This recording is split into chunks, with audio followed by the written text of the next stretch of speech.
You're listening to a Comics XF podcast. X-Men. Get it!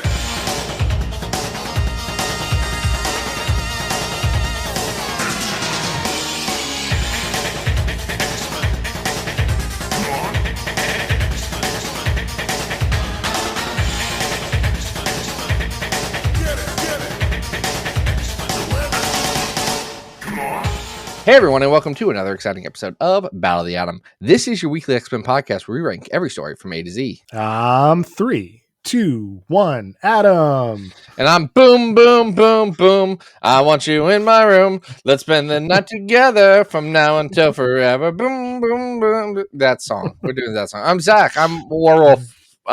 Skin suit. Bad boy. Yeah, one butt. All those things. Yeah, all those things. All the things that everyone always talks about and everyone always says about me personally. Well, folks, we're glad you tuned in. I'm a problem, Adam. That's what I am. What's your problem? No, You're my co-host. I'm a problem. I am a problem. No, you're not. I am a rapscallion. I make things harder than they need to be because I like to act out and cause mischief, which is why I'm no longer allowed to have a Twitter account. Okay, but I feel like what you're doing right now is just a clever segue into the fact that we are talking this week about the one, the only, Tabitha Smith, aka Boomer, aka Meltdown, aka Boom Boom. She's had other names than that. I think kept going. I think they make fun of this in the New Mutants. Firecracker, Time Bomb, Dr. Madam McSplode, which, to be fair, was a joke she did. That was a joke she made for herself.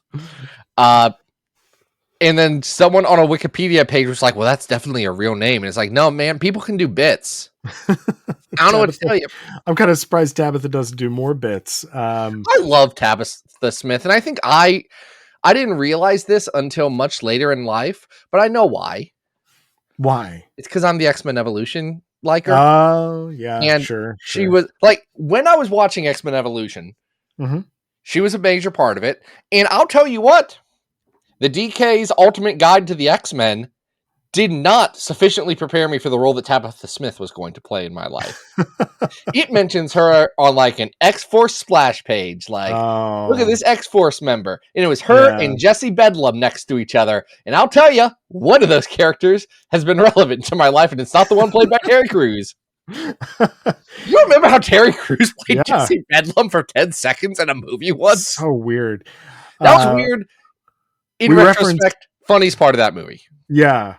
Gosh, we've been talking a lot like this year about MCU cast or Fox X-Men movie casting, but Boom Boom has always been a fave of mine, especially from reading Fabian Nicier's X-Force as a kid. Absolutely love that character. And, this episode, we're going to tackle, her first appearances and one of her latest appearances. But this one, tackling just a lot of Boom Boom. Yeah. Which most people want to do all the time. Like, not for any reason except for it's like, that's the way that we can get her to stop. Yeah. But this one was our idea, right? This wasn't a Patreon request? It was from the Patreon You Pick'ems, where our Patreon people said, hey, we want you to talk about stuff. Good taste. And one patron said, you guys should talk about Secret Wars 2, number 5. Or you guys should just talk about all of Secret Wars 2. And heck, you guys should talk about all of Secret Wars 1. And here's the answer. I'm not doing that. No. Adam, I haven't broached this subject to you because I feel so strongly about it. That Secret Wars 1 is not an X-Men comic. And also, I don't want the X-Men play a not insignificant role in it. I'm not going to disagree. Here's the bigger thing about it. It's 12 issues and they aren't good. You just played with action figures. Yeah. I don't want to. No, I don't either. If it's short and I don't want to, that's a different story. 12 issues. I don't want to. I'm not doing it. If you want Secret Wars content, plenty of it out there. Oh yeah. Absolutely. And we're going to give you some Secret Wars 2 content. We've had lots of it on this show before, honestly, with all the freaking crossover stuff that The they fact did. that Jim Shooter was like, well, everyone is going to have to deal with me now. Yeah. I am going to be everyone's problem. Yeah. Uh, But if I was a listener and I If you did were. want to unlike me, request, who is absolutely not a listener. if I did want to listen to some Secret Wars stuff and I wanted to heckle you guys, us guys into doing something, how would I do that, Zach? Oh, that's a great question. Thank you for bringing it up, Adam. You can go over to patreon.com/battle of the atom, reach deep down into your hearts and pocketbooks and toss a couple of coins into our coffers. At the $5 a month level, you get early episodes, and beyond early episodes, you get to make a selection. You get to say, hey, I would love you guys. I would like to plant a seed. I'd like to plant a seed of an idea. And you guys germinate that and sprout it and grow it into a whole episode. And that's the service that we can provide here. It just has to be, I don't know, either vaguely, you have to justify it to us that it's vaguely X-Men related. This is definitely X-Men related. This is explicitly X-Men related. This whole episode is. Yeah, but this particular issue of Secret Wars 2, which is number 5 in a 9-issue limited series, written, of course, by Jim Shooter, the late Jim Shooter, and penciled by Al Milgrom. Great in height, that Jim Shooter was. Late and great in height, I think, is what people... Boy, he just wanted everybody to know all about the Beyonder. And here's the thing about Jim Shooter. Fascinating to me. Oh, yeah. Man was writing comic books as a teen for Detective Comics and was like not bad at it. Sure. He was editor-in-chief in his mid-20s, and it was because he had a decade of experience. It's kind of crazy, right? And, he did it for his entire life. I would argue Secret Wars, not his best work. Are there many people who are sitting there saying Secret Wars 2 is Jim Shooter's magnum opus? I wonder if Jim Shooter wanted it to be, though, given the lofty themes that the Beyonder seems to want to engage with in every scene. Jim Shooter absolutely wanted Secret Wars 2 to be this is the culmination of everything worthwhile I have ever or will ever do. And do you know why I fully believe that? Because he was 34 when it came out, and I guess as someone of Jim Shooter's age, the same age that Jim Shooter was when he did Secret Wars 2, I do understand my life is over now, and I must share the culmination of all that I know with everyone. Yeah, it's the young man's midlife crisis here, and you can tell because the Beyonder starts this issue by dissembling a train. Luckily, he's nice enough to let the passengers get to the ground safely. But everybody hates the Beyonder, which is what I really do enjoy about this issue is essentially we'll get into the boom boom of it all, but every time he runs into superheroes, they just all want to dogpile on him and beat the crap out of him. And I really appreciate that. To be fair to every superhero, the Beyonder has spent the last 4 months causing problems on purpose with literally everyone. The last time they met him, he kidnapped everybody as literally a disembodied voice and said, well, go fight now for my pleasure. And now he's like, well, I need to understand things. And the things he wants to understand are stupid, like love, pooping, how to go to the restroom. Yeah, he does that. That's not a bit, people. No, that's in a Spider-Man comic, isn't it? It's... No, it's in Secret Wars 2. Like, Spider-Man's the one who teaches him how to poop. Yeah. But it is in Secret Wars 2, like, the main series. Yeah. I believe the Beyonder had just learned that he can't just make people, i.e. Allison Blair, aka Dazzler, fall in love with him. And he's having feelings about that. Yeah, so he's a very sad boy.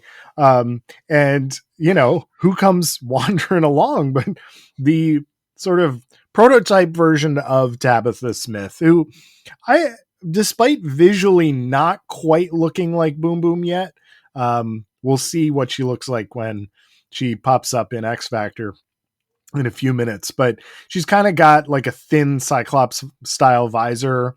She's got more of a downturned nose, but aside from that, like attitude wise, she's not that far off from the character that we know and love. It's weird. Like that visor, there had to be something in the water because Frank Miller was doing it right at the same. Was there? I wasn't alive in the 1980s. I assume that was all riffing off of some music video or something. I mean, it was one of those kind of novelty sunglass things that you could get. Like when, like a decade ago when we had the shutter shades. That was like 15 yeah. years ago, wasn't it? Oh, time. It keeps on slipping. So she's wearing the weird off model glasses, but you know, she's just kind of like following the Beyonder around, almost like a nuisance, but of course he's the bigger nuisance, and he actually offers to help her.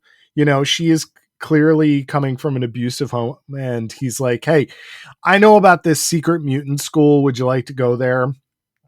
She's like, "Sure. That sounds great. How do you know about that if it's a secret?" And he's like, I'm omnipresent. Like, I know what's up. He does know what's up. Here's the thing.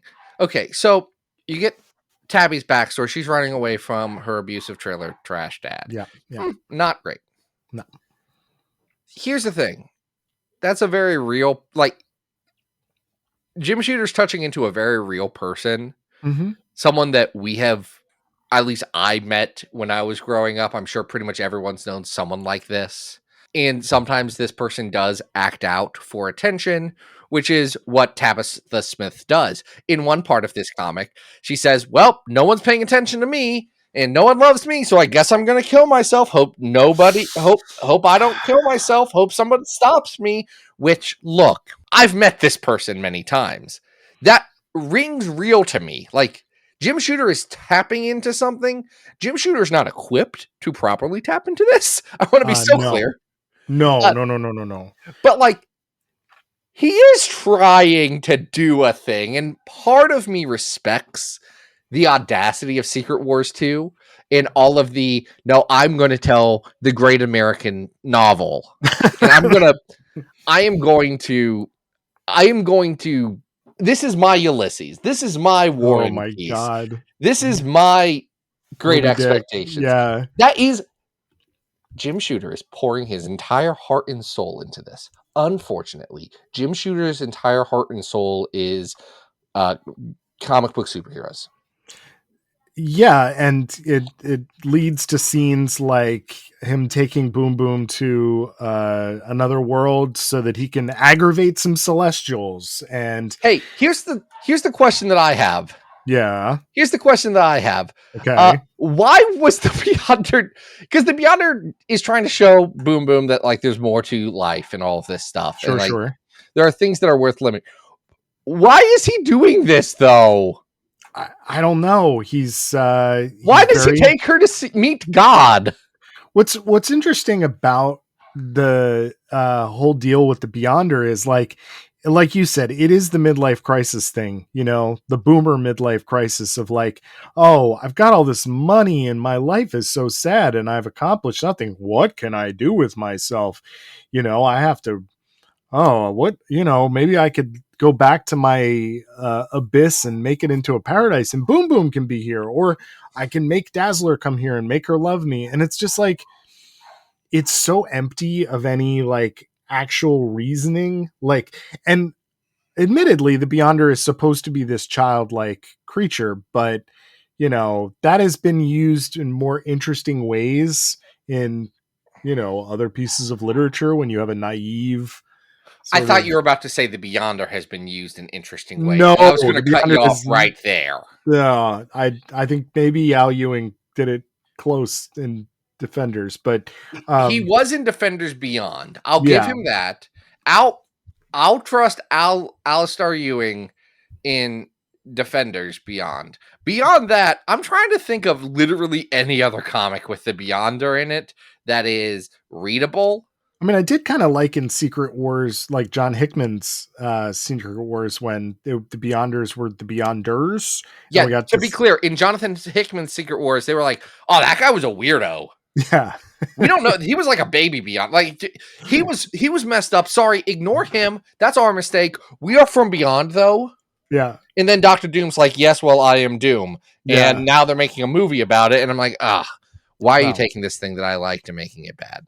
Oh, well, what is funny though is again the dog pile thing, because they do like boom. The Avengers use Boom Boom. Boom Boom is like, I'm pretty sure I can bring this guy out, and you guys can try and beat him up.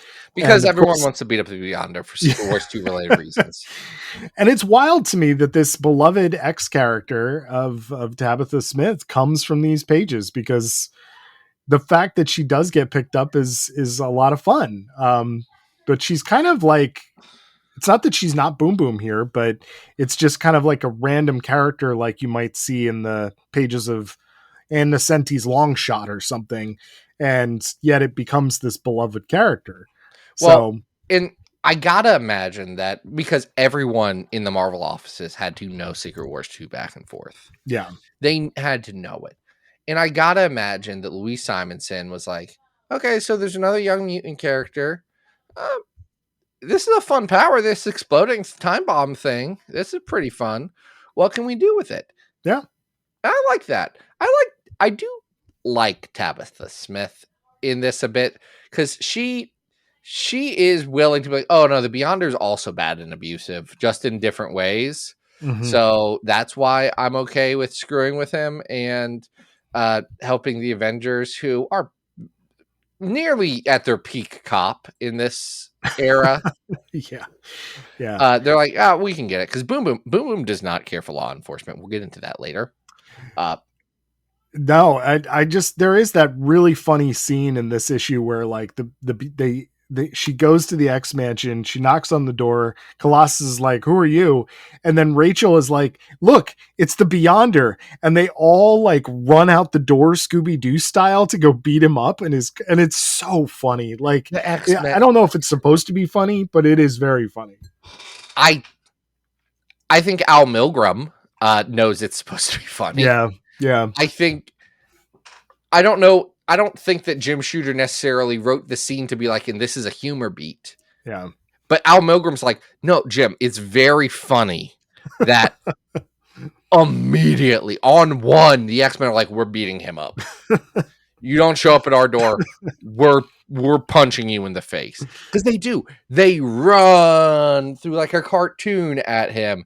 Yeah. And Boom Boom's just sitting there like, okay, is no one going to help me? And much like every other time Jim Shooter writes the X-Men, he does not write them with a sense of empathy. No. Or understanding. So and I get that the X-Men were different in 1985 than they are now, Hmm. but they weren't that different. So I'm already starting to look at our big old list. I have a question for you, but of course I can't talk about the big old list without us introducing the big old list. So Zach, what is the big old list? That's a beautiful thing. Thank you, Adam. I really do appreciate you bringing it up. We've been ranking every X-Men story from best to worst since the start of this podcast. We have ranked 1,089 X-Men comics, which are too many. That's too many. Stop making them. Make less. One a month. Still pay artists I like. But like, give them health insurance too. That'd be great. That's what I want. Great. Yeah. I don't know what that has to do with making less X-Men comics. This is why I don't run a comic book company. I just think these thoughts sometimes. That's all I want. I want my friends, the X-Men. I want the comics to be good. Mm-hmm. And I want the living wages. Living wages and not having. Honestly, I would prefer Marvel not have to give their freelancers health insurance, because the concept of health insurance is so foreign to the American mind that it would be insane for anyone to have health insurance, especially tied to their employer, because why would there be exorbitant costs for healthcare? But that's like, there's a lot of things I think Marvel can solve. I'm not 100% sure that Walter Disney's Marvel Comics Corporation can solve that one. Back But to the best list. X-Men story, because you asked, Adam, I know you did his House of X Pounds of 10, a comic about how the healthcare crisis is bad. Mhm. The 250th best X-Men story is that... Sorry. I'm not wrong is the thing. It's John... It's... I just had to go through open enrollment, folks. I'm sorry. My premiums did go up. I'm a little upset about that. Call the 5. And I'm blessed that I have health insurance, but I digress. 250 is the Bendis one with Morph. 500 is X-Men 2099 with Zhao and his Z-Men. 750 is the first appearance of Wolverine. Number 1000 on our list is Stanley Presents, the X-Men, the End, Book 1, Dreamers and Demons. And then the worst X-Men comic of all time is 2099, World of Tomorrow. This isn't in the 1,000. I was looking at our lowest ranked Secret War 2 tie-in, which is down at 710, which is Uncanny X-Men 202 to 203, which is basically the Beyonder fist fighting with Rachel for a couple issues. Is this better or worse than that, Zach? Oh, this is worse than that. Okay. That one, I don't love that comic, and I think Claremont's trying to do something, but because of the restraints that he has been shackled with, he is unable to really do what he wants. But I like that better than this. Okay. Like, what do we have at 800 right now? 800 is Extraordinary X-Men Weird World. Which I think is more successful, but also falls into the same, like, oh, we're trying to do something really deep here that we are not equipped to do. Yeah. Better. Man, this isn't better than Wildcats X-Men. We know this. This is under 818. Is it better than Days of Future Present though?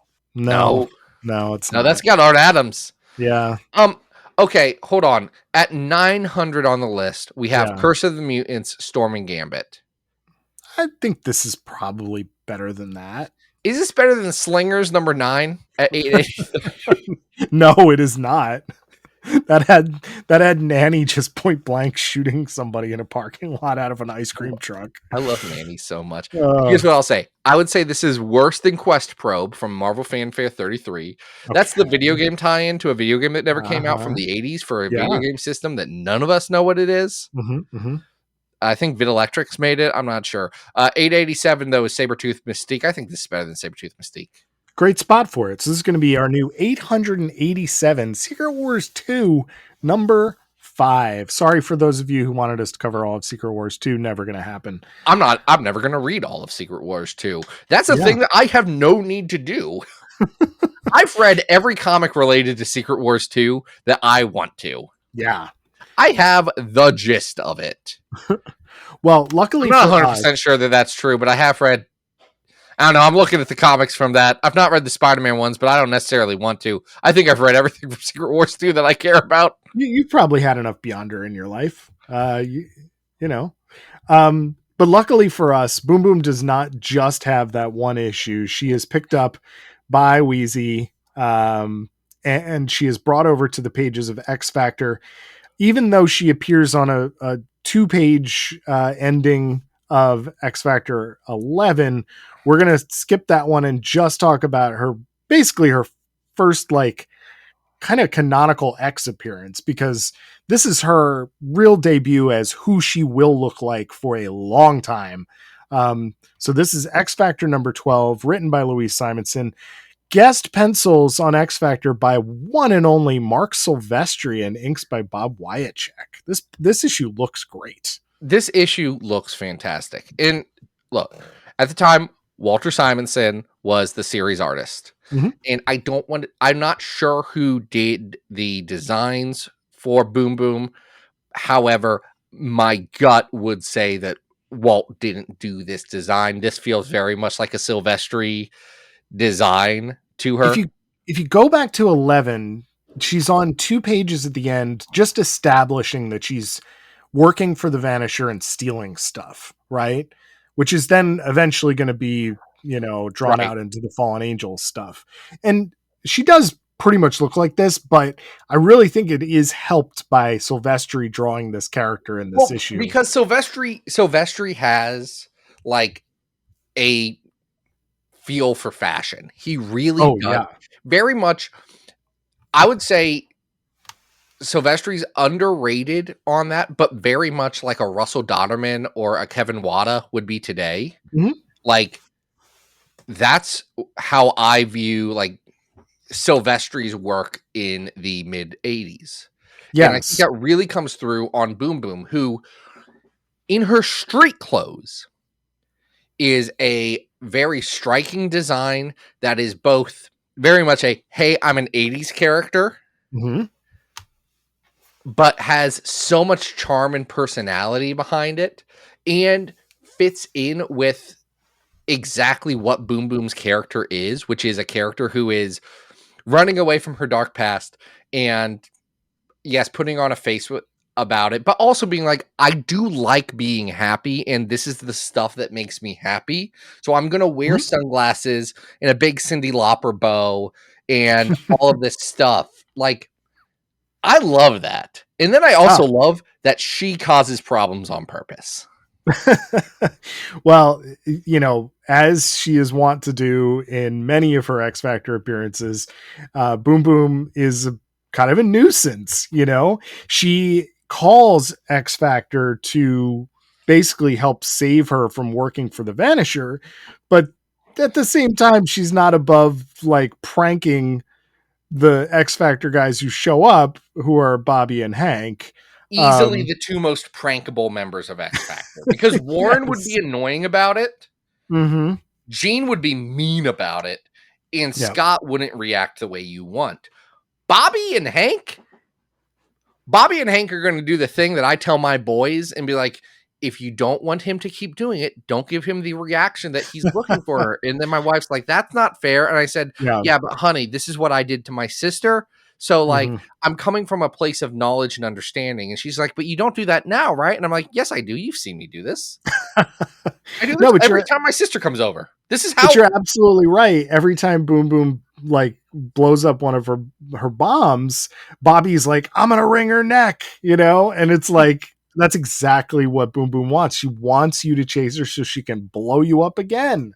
She's having so much fun with this. Mm-hmm. Because she wants to be that dangerous teen. Yes. She wants to be that. And yet at the same time, she is looking for companionship. She is looking for a found family. She keeps trying to get into that. Like she has a semi-antagonistic relationship with the Vanisher. Mm-hmm. But like even then she's playing with him still. Like she's Yes. too charming for everyone to be that mad at, which is an incredibly fun place for her to be. Well, and it helps that Silvestri is doing this issue because he is so good. You were talking about things that, you know, he's kind of underrated at. I don't feel like people always recognize just how good he is at comedy. And there are so many great like reaction facial expressions, pratfalls.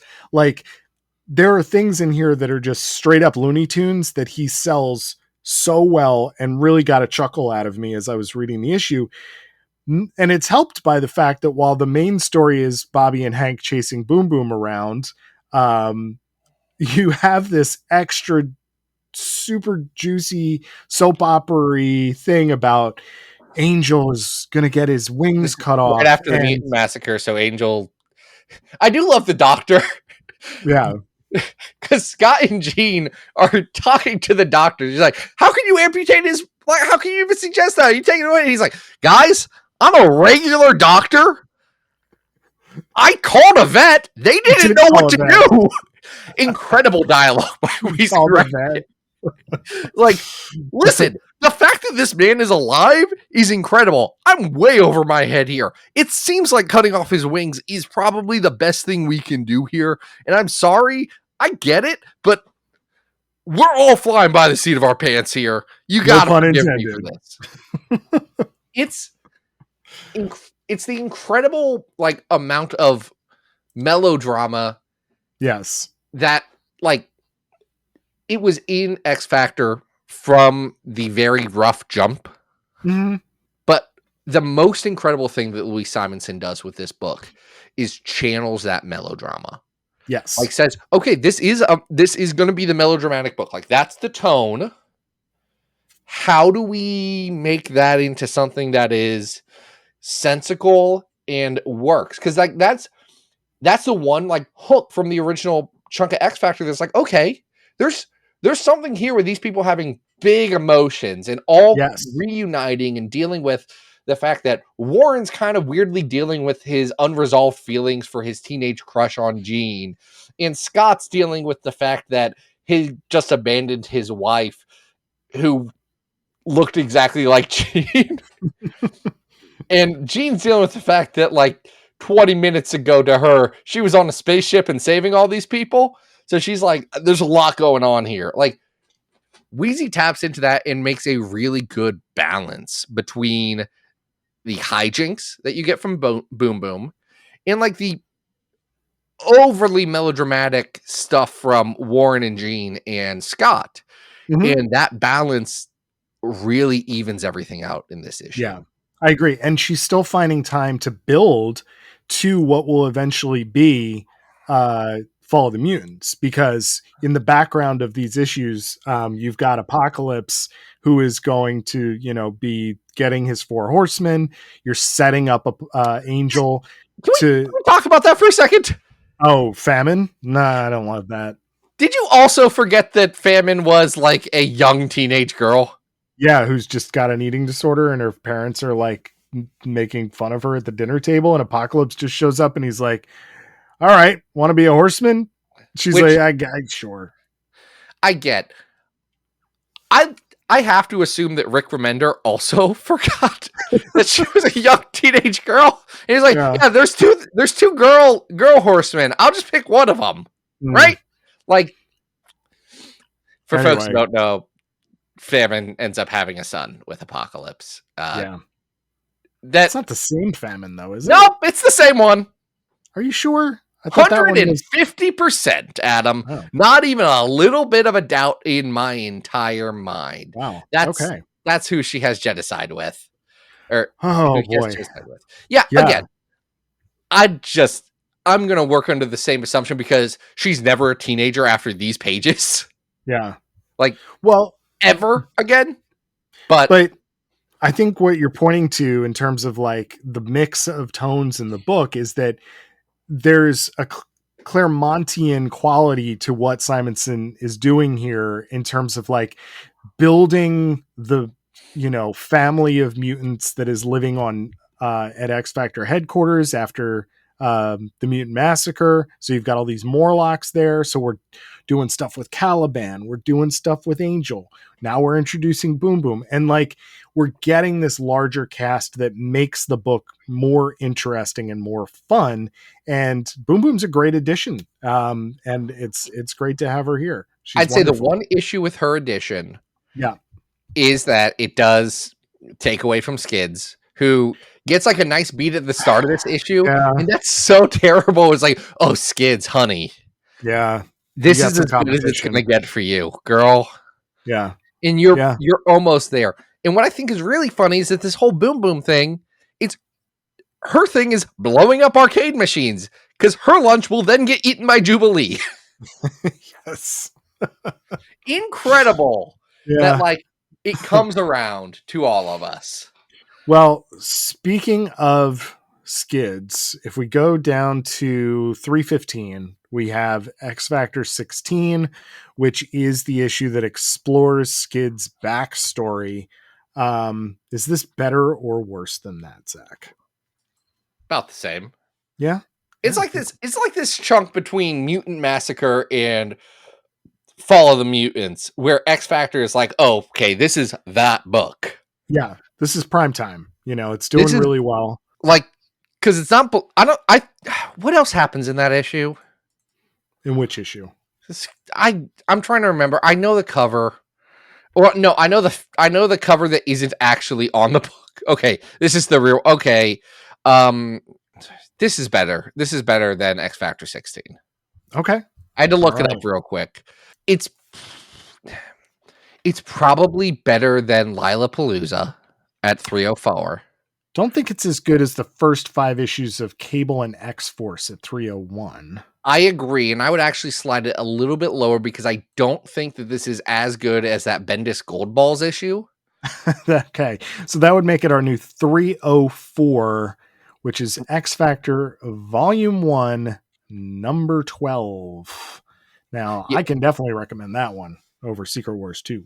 Oh, absolutely. Read the first 5 issues of X Factor, get mad.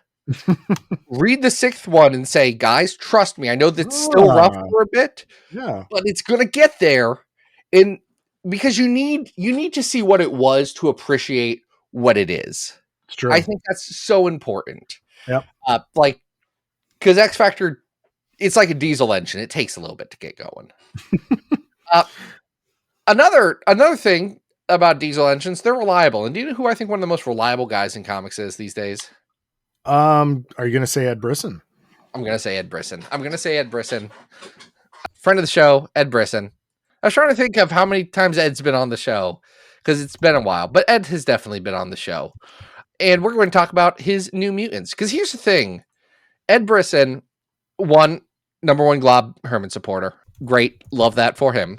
I'm happy to be number 2. I did just double check. He was on the C2E2 2020 Spectacular. I knew he was absolutely on that one. I didn't, because his flight got delayed. We talked about that maybe off air. I don't know why I'm talking about Ed Brisson's flight plans from 5 years ago. It's okay. All I know is that he hung out with Michael Walsh that night instead of being on his flight. Yeah. That's, all right. That's the story he told me. New Mutants Volume 4. New Mutants Volume 4. Ed Brisson, very reliable guy. And I think a guy who did something incredibly smart, because Boom Boom doesn't do anything like after X-Force is done. Yeah. She gets the TV. She's in the TV show X-Men Evolution, which I really liked, but was not informing the comics at the time, even a little bit. And she was in Next Wave, which isn't an X-Men comic, even though it was out of the X office. And I went back and I flipped through Next Wave. I think Next Wave is still a really good comic. Stuart Immonen kills it. It's funny. Yeah, it's Warren Ellis, but look, people really liked Warren Ellis for a really long time for reasons. The reasons was he was a pretty solid writer, and Next Wave's definitely part of that.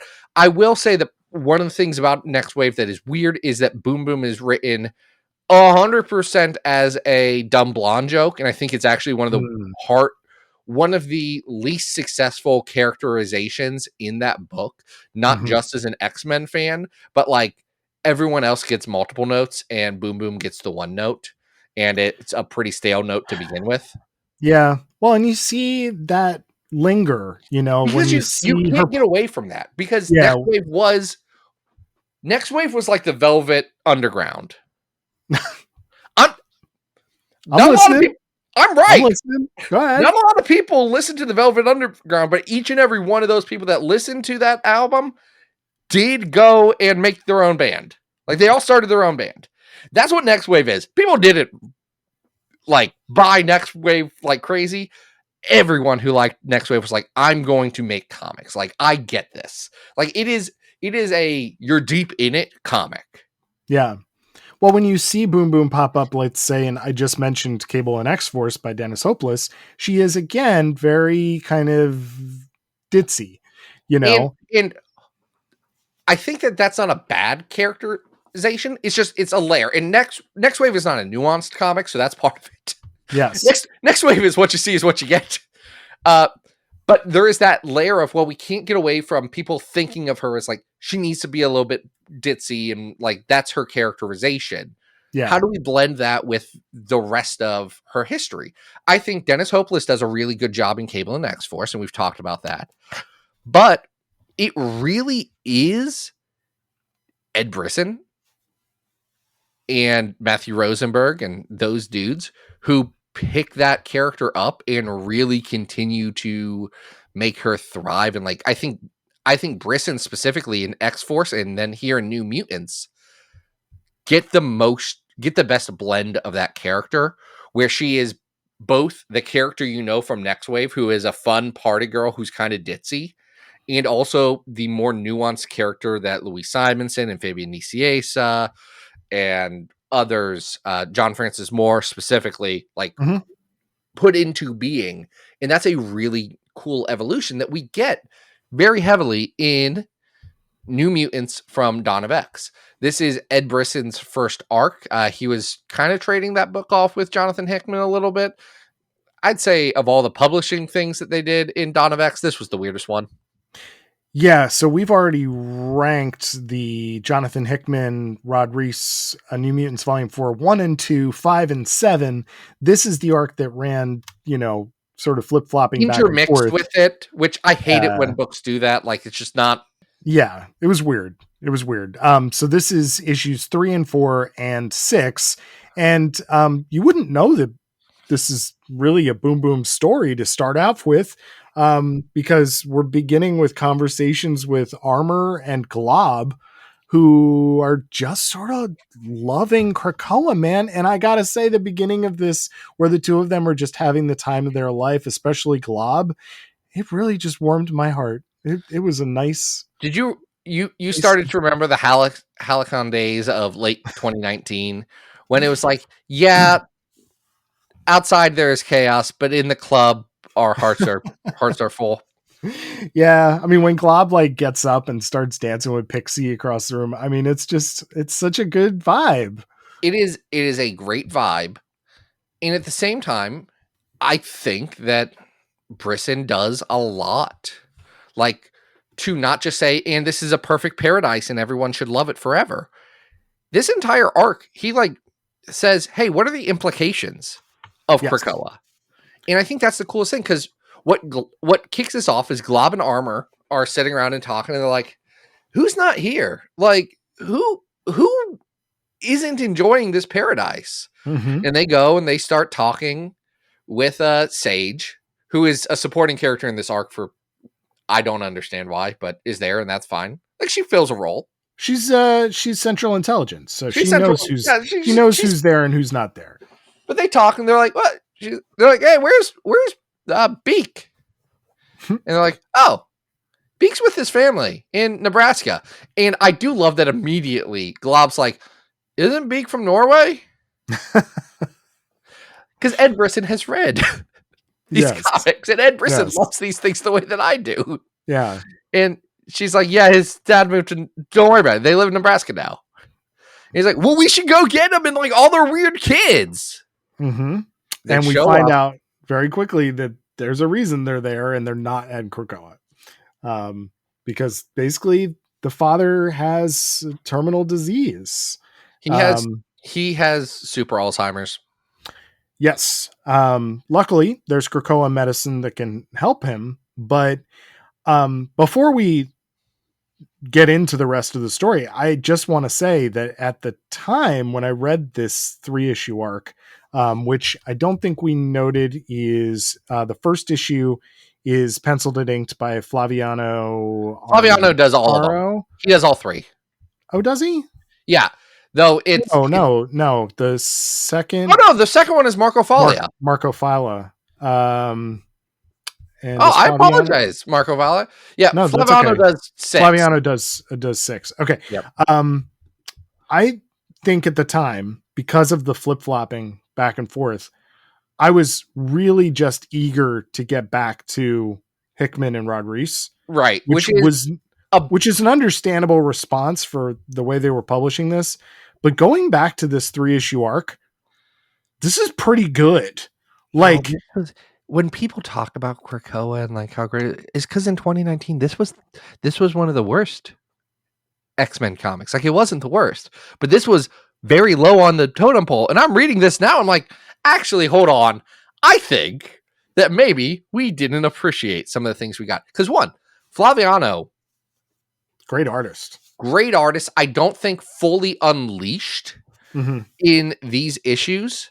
And in fact, probably I don't know. I haven't kept up with his career. Last I saw him, he was doing a bunch of stuff for Marvel Snap. Yes. And doing fantastic art in that was really like pushing in a nice stylized look and all that. And I love his stuff. I absolutely love his stuff. He's so good in this. He really is. Yeah, so that needs to be noted. But I do agree with you that what is being told here is the first. I mean, it's not the first. Like all of the Dawn of X stuff is already starting to dive into like the cracks in the the pavement here of like what is the problem with this utopia, and immediately we are thrust into this hostage situation where members of what are called the Bohem cartel, led by Tumulo, basically show up at this house and are taking our mutants hostage, including Beacon Angel's family, so that they can get in on the Krakoan drug market. Essentially, specifically to be black market distributors to their country, which has not signed the treaty with Krakoa. It's one of the fake Latin American countries that Marvel has a million of. I forget which one. It doesn't matter. I think geographically they position it somewhere in Central America. Yeah, I mean that's. But the implication here is not just like, hey, here's these Central American thugs who are, trying to get in on the drug racket. It's also who actually gets access to these medicines. Exactly. How do people get access to these medicines? Why are certain people getting them for free and other people aren't? Interesting. Yeah. Interesting that these comics are having something to say about our healthcare system and the inequality that brings. Yeah. And how maybe there are some challenges with that the comic is bringing up and not fully answering. No. In fact, one of the things I like about this comic is that it brings up a lot of things and lets you sit with them and lets you say, okay, how do I feel about this? How do you feel about, yes, this is a mutant paradise and everyone can celebrate and party, but Boom Boom, is she having a good time out with friends, or is she maybe using this partying as a coping mechanism and is causing like concerns about alcoholism and things like that? Like, that's not the text of the comic. That is the subtext that Brisson is layering into this. And saying, hey, I want you to think about this comic, and I want you, when you're done with this comic, to be left with unanswered questions and thoughts and feelings about, okay, what does all of this mean? What does it mean for the resolution of this to be Maxine and Manon, who are from Extermination? No one remembers them. No one cares. It's fine. Sorry, Ed. No one likes those weird little kids. But for them to mind wipe Beak and Angel and all those kids so that they don't know that Beak's dad gets murdered by these drug guys. Yeah. It's pretty dark. We've been skirting around Boom Boom after the rest of these folks are held hostage. Is like, maybe I should check in on them. I'm not doing anything. I'm just hold on. I think that's giving short shrift to Boom Boom, who is actively looking for something to do with friends. Well, she's upset that she was not invited on the space mission by Sunspot. So she's digging around Berto's apartment, and she knows that Armor is going to, go and do this thing, but it's like, hey, I'm getting drunk here. So she does show up in style in issue 4, holding a bottle of liquor and just blowing crap up. And it's pretty great. And these guys, these drug runners are equipped with a weapon that, like temporarily takes your powers away. So they're like, we got you now. And she's basically like, yo, you know what? I've been on like terrorist like since I was a teenager. Since I was like a teen, and then she's like kicking the crap out of these guys like with hand-to-hand combat. It's a fantastic character showcase for her. It's that beautiful blend of, hey, this is a character who can be ditzy and can be like the dumb blonde in things, and she's written like that in parts of this. Sure. Which is intentional because it's showing multiple layers. Because she's also, I'm also competent. Yes. I can be two things. And Yes. you're underestimating me. And Boom Boom's sometimes using that so that people underestimate her. Like, it's a whole... I love how Brisson characterizes Boom Boom. Yeah. He did a great job with her in X-Force. He does a great job with her here. Obviously, I love his Glob Herman. Who says, I was just going to say. We can't... Telling Maxine and Manon, we can't get them to kill each other. Now we have problems. Yeah. How about you try and convince them to be friends? And they're Why like, don't we do anything? Oh, yeah. I think Glob Herman's another character that it's very easy to write into like the woobified, like, oh, he's everyone's best friend. And I was like, Glob's also allowed to be like exasperated and have problems and not just like, yes. Brisson gets that. Brisson loves Glob Herman, but will also put Glob Herman through through an emotional turmoil. And I love that. I mean, he's already like, lusting after Pixie again. And, so anyway, giving this another read after, a nice chunk of time, it has aged very well. I think it's a really good arc. The question is, does it stand up to the Hickman stuff, which is at 118 on the big old list? I would say it is of noticeably lower quality than the Hickman and Rod Reese New Mutants. But it's still like real good. Yeah. Like here's the thing. At 242 is Extermination. Mm-hmm. And while I love Flaviano, I don't think Flaviano's as good as Pepe Larraz is. I agree. However, I do think Brisson is writing a lot better in this than he is in Extermination. So, like, to me, it's around that level. Yeah, I do think we're in the top 300 here. Yeah. It's just a matter of where. Heck, I'd say 250. I think this is solidly as good as that Bendis Morph issue. Okay. I can get behind that. I'm gonna get this out of the way because I think you will have an issue with this. Okay. New Mutant Summer Special is at 230. This is probably below New Mutant Summer Special. So are we saying this is better than Extermination? I don't know. I kind of think it is. Like, I'd rather reread this than Extermination. I do think that it's definitely saying more. We love Pepe Larraz. Pepe Larraz is number one. We don't have to like justify it just because Pepe Larraz is good as art. Like we're both trying not to say, but this one's kind of better, but it is. Yeah. I mean, I would probably go. Here's where I think my line is. Yeah. I think this is better than Quest for Nightcrawler at 238. Yes. That's Amazing X-Men 1 through 5. I'm not sure it's better than Cable -1 though. I would put it right below Cable -1, which puts it below like X-23, 2 Birthdays and a Funeral, 3 Funerals, the Mariko Tamaki X-23 first arc, which I think is great. And I think this is a great spot at 238. This is Brisson's New Mutants. I like it. Yeah, if you don't remember that fondly, you might want to go back and double check. Go back. Like it really does hit. It was really good.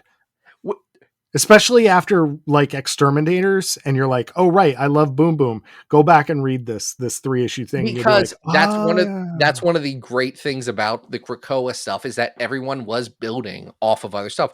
Leo was building off of the characterization that Brisson had been putting into that character, was building off of what Howard had been doing with Jubilee, just continuing to build these characters and tell new and interesting stories. And I think I really do think X-Men works really well when like you have an overarching theme, like this is what mutants are dealing with. Now let's dive in and let's all play with that, because there's a lot of mutants and they are their own world. And how can you make that world feel lived in and vibrant and exciting? And that's cool. And I miss that. And I love that. And I sound like a broken record, but it's great. That was a fun episode. I love Boom Boom. I have Chris Somney art of her right over there. Oh, I love that. That's a great piece. Fun fact, I sent Adam 2 of these pictures. I said, Adam, this is a Chris Somney Boom Boom. This is a Chris Somney Hellboy. I'm only getting one. And he said, Zach, that Boom Boom's much better than the Hellboy. You just are blinded by the fact that you like Hellboy. I'm like, you're right. I love Hellboy. You know, I also love Hellboy. Yeah, but that Boom Boom is classic. That Boom Boom's really good. It's just like, here's the thing. If anyone else saw it, it's just, hey, that's an 80s pinup girl. Yeah. And I'd be like, yeah, no, that's actually Tabby. But it's fine. It's buddy. weirder that I know her name now that I say that out loud. Well, Zach, you were speaking about mutants dealing with something collectively. And of course, right now, they're all dealing with Doug. So if are listeners, they? Again, if listeners have no understanding of this, are wanting to keep up with, Age of Revelation, we are still doing our weekly roundtable over Comics XF. Check that out. You can follow me on socials, Adam Reck on Blue Sky and Insta. Zach, what are we doing next week? I don't know. You and me have to talk about that off air. But okay, so I have it'll be a a flight surprise. to catch in the morning, and you wanted to wrap this episode up. But until then, folks, this has been Battle of the Hour, and we hope you survived the experience. Get it!